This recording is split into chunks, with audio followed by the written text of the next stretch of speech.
Welcome to Clearing the Clutter Inside and Out with Julie Coraccio. Every Tuesday at 1 p.m., Julie interviews experts on all areas of clutter: physical, mental, emotional, and spiritual.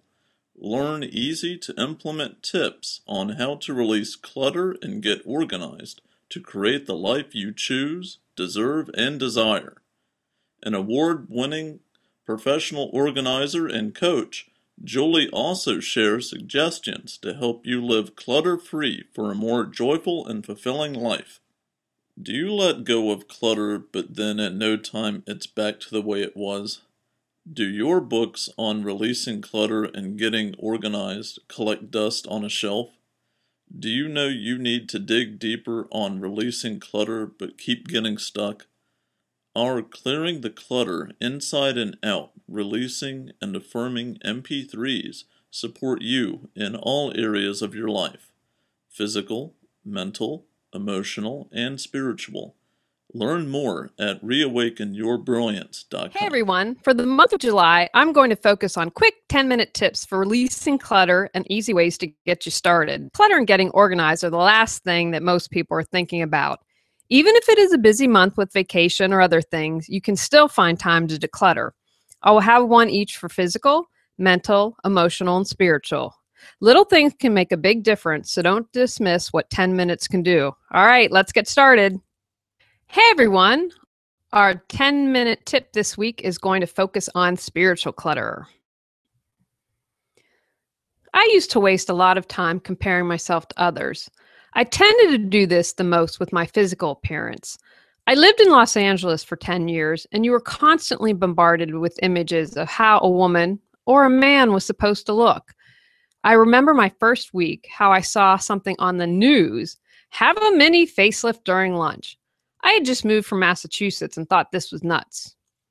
Because I was insecure about my looks, I easily got caught up in comparing myself to other women: how fat or thin I was, how attractive I was, etc., etc. Until I really came into my own, I spent a lot of time doing this. I still sometimes get caught up in this, but for the most part, I've learned to compete against myself and compare myself with myself. For this week, I want you to stop comparing yourself to others. Comparing yourself to others can create a lot of spiritual clutter and waste a lot of energy. If you are always comparing yourself to somebody else, how can you celebrate and share your gifts? You are a unique individual with unique talents, physical characteristics, and personality traits. How could you compare that to someone with a completely different set of one-of-a-kind everything? It's human nature to want to compare ourselves to others. I also believe with all the advertising and messages we are bombarded with daily, it's hard not to let that affect us. However, if we focus on others, then that takes away time for focusing on ourselves. We all have our journeys to take and lessons to learn. Even if you are comparing yourself to someone with similar circumstances, looks, skills, etc., you may very well have different journeys and different reasons for having similar experiences. Comparing yourself to someone else is easy.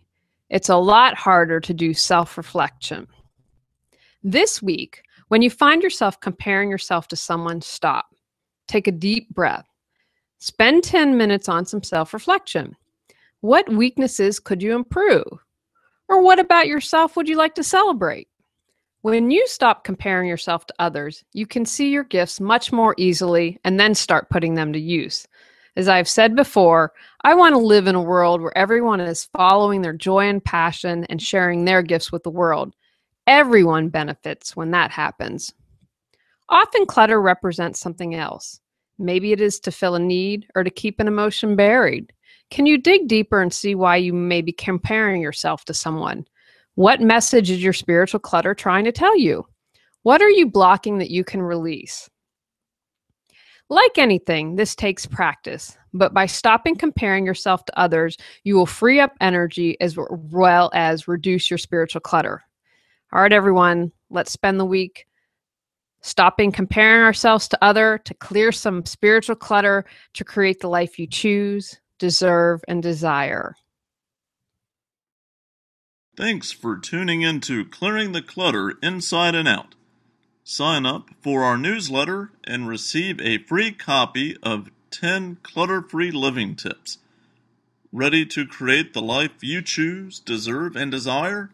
Learn about Julie's coaching, ebooks, online monthly decluttering classes, how to organize your life, office hours, and her unique clutter-free living mastermind at reawakenyourbrilliance.com.